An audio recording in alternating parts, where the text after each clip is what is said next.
Hey everyone, my name is Anina and I'm the CEO and founder of 360 Fashion Network. And I am here with Katy Schildmeyer doing this Instagram Live. And Katy, we're coming up to the Digital Fashion Online Summit. We've got the whole industry changing over to 3D, and you are going to give a keynote speech about what? Tell me. About what it's like to work in 3D design, what to expect if you want to work in 3D design, and also how to work with us. How to communicate your needs to us so that we can deliver the best we possibly can. And there is a little touch on what you need for your system architecture. And I want to thank my brother for that, because he's a system architect that helped me through that process. So just sharing the wealth.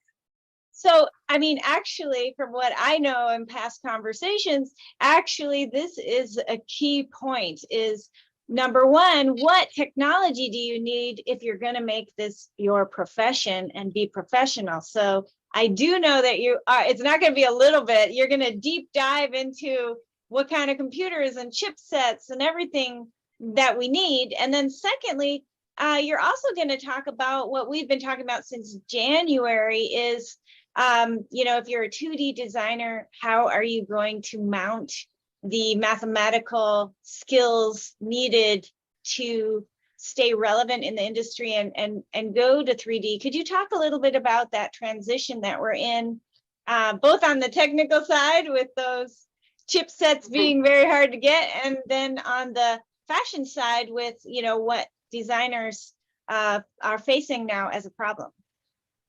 Yeah. So the first part is, the 2D designers that feel very fearful of their job being either lost or finding other work, because I don't know if people know about this in the industry, but in the United States, fashion designers, product developers, like pattern drafters and technical designers, there's roughly 25,000 employed in the US, 25,000 out of 130 million employed Americans. So that is less than, it's 0.0001% of the working population is actually working in fashion design. So it's an extremely, extremely competitive industry when you consider tens of thousands of people come out of school, right? And some of them will be upskilled in new technologies and some will not. But with that said, 2D designers are really feeling kind of out of place or scared that they will be displaced. But in this conversation, you're going to learn about why you won't be displaced. And if you work in hiring for fashion, you'll learn also about why you need to value certain team members and keeping them on. So it's a very important part of the industry that we're talking about, and also how technology is impacting it. But what we learn from another industry as well, which I'm going to keep all that quiet because it's a surprise. And then the other part is, our tool is our computer as much as it is a roll of manila paper or dot paper and fabric. So having the right tools obviously impacts your end output and your bottom line, as well as your communication. So it's like a tech pack for computers. So if I don't have a directive and I'm kind of flying blind and I'm shopping for a computer, but I go on YouTube and there's not really a tutorial about what kind of computer is best for us, right? Then I'm kind of like left looking for what I think is best, whatever the salesperson's telling me, right? I thankfully have a system architect in the family. And so I can easily say, well, help me learn about this, right? I want to understand and learn. And that's exactly what he did. And we actually built my computer together. He actually made me build it and just told me what goes where and why. And so basically, at the end of the day, the tool I have is definitely designed for what I'm doing. But if I go and I went out and I bought a HP gaming computer, it would not actually perform the way I needed it to perform. So this is sharing that wealth of knowledge that I was thankful to get from somebody close to me, and give it all to you.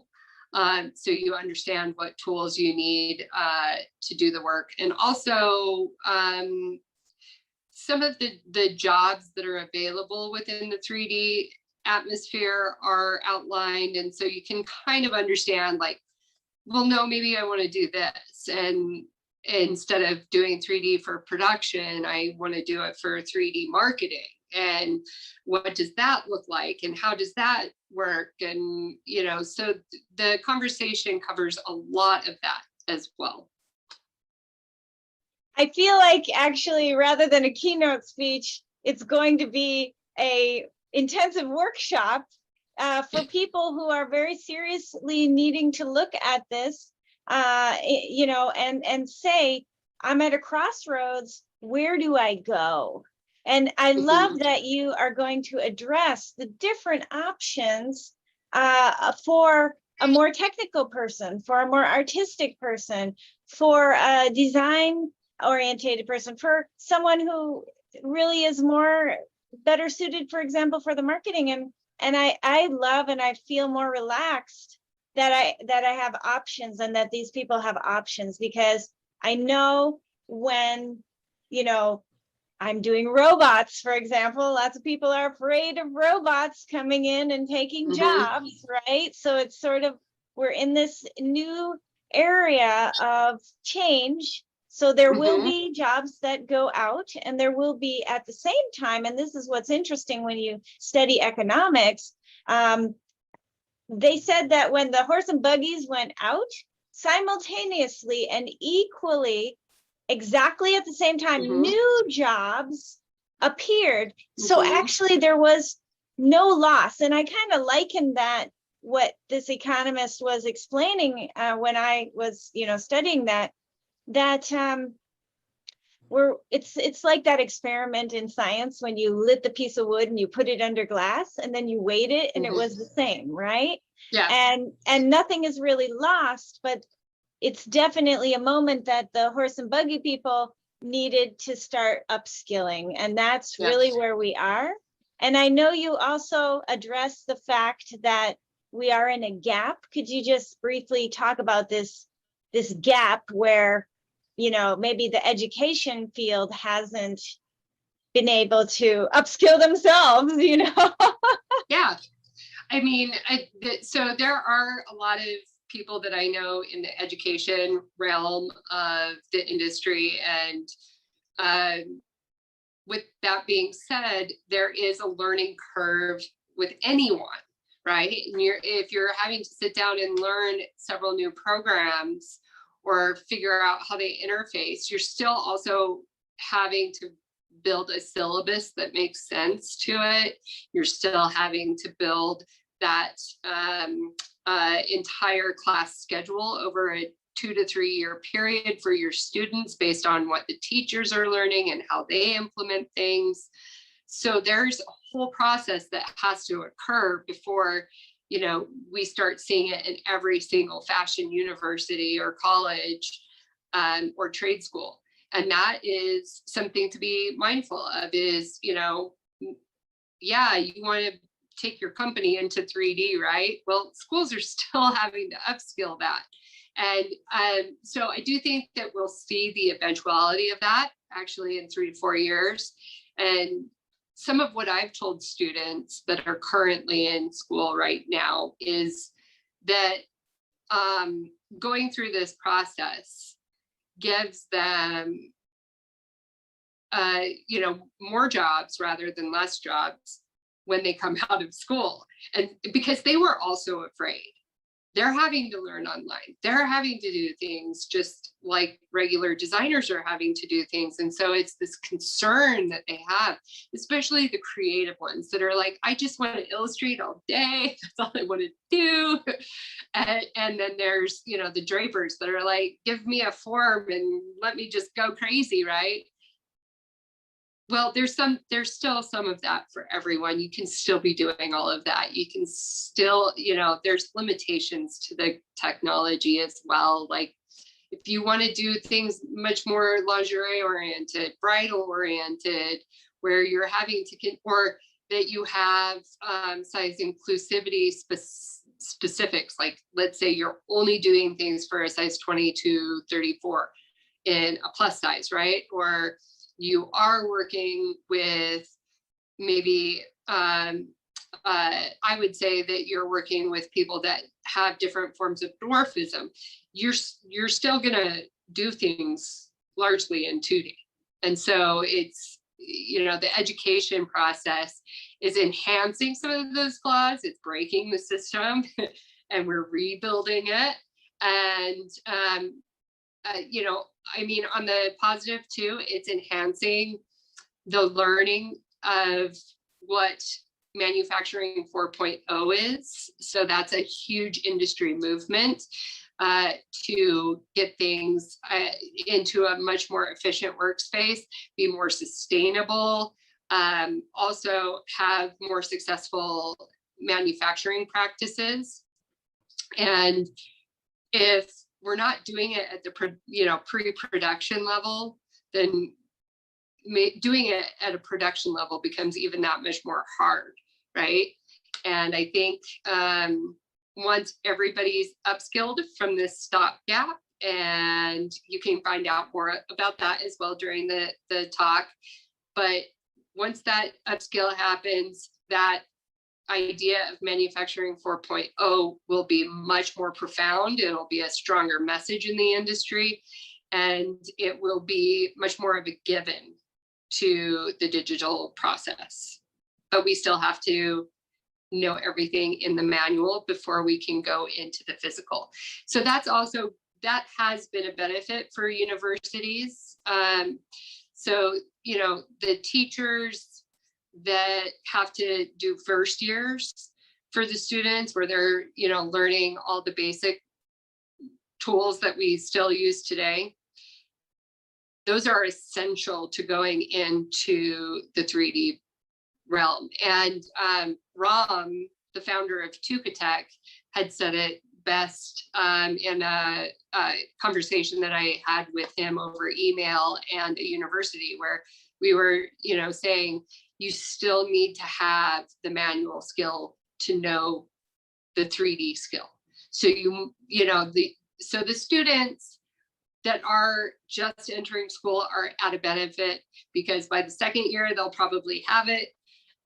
Whereas second years or the third years might have to add it on as a supplemental to their education a little bit after the fact, or they might experience it in their final year as a capstone kind of learning project. But that's something that is, I think, extremely important to, you know, just note that a creator and really a godfather to the 3D landscape for apparel, which is, you know, from Tukatech and Ram, is that you have to know the manual to know the 3D process. So, and that's coming from a digital man. So I urge you to, first of all, tune into the Digital Fashion Online Summit, and specifically to Katy Schildmeyer's amazing speech on this topic. And if you stay all the way to the end of her speech, she and I will be jumping on in a Q&A, and we will be announcing a project that we are working on to support the fashion industry and to, help everybody evolve. So you only going to get it if you are tuning in to the Digital Fashion Online Summit, Katy Schildmeyer's speech. And I highly recommend also that you would show up to the live networking party on the 28th from 5 p.m. Eastern Standard Time to 8 p.m. Eastern Standard Time, because Katy Schildmeyer will be there for you to talk to among the other incredible speakers. I don't know where you're ever going to be able to meet all these incredible speakers. I mean, Larry Namer, E! Entertainment Television, you, I mean, I don't know where they're going to do that. Alexander Shulgarin from Russia is going to show up. I mean, all the speakers are going to be there. So yeah, it's going to be an amazing opportunity also for the community to come together. I'm excited for you to meet Jonathan Joseph and Justin Goldston, and Dale Noel is in your field of fit technology. There'll be so many opportunities to create collaborations. I'm excited. I can't wait to show up to the live networking and hang out with everybody for a couple of hours online. For sure.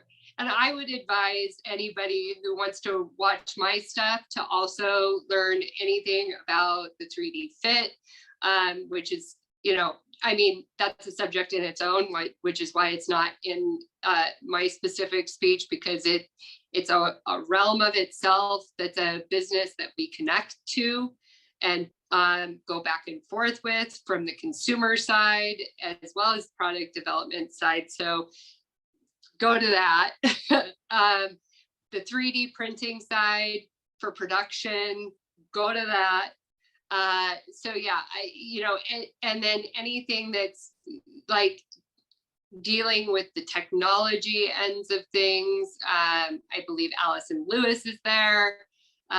So yeah, all these people, if you are really interested in that 3D space and you have a brand and you want to use 3D on your website, these are people that you need to watch outside of myself. Thank you so much for being here. And I can't wait to see you on the 28th and 29th and hang out with you online. We're going to have a DJ too, and 3D printing live stream photo experience. Oh my goodness. So, but thank you so much for sharing your incredible knowledge, incredible technical knowledge in a time when it's really needed. The horse and buggy are going out and new skills are coming in. Thank you so much, Katy, for being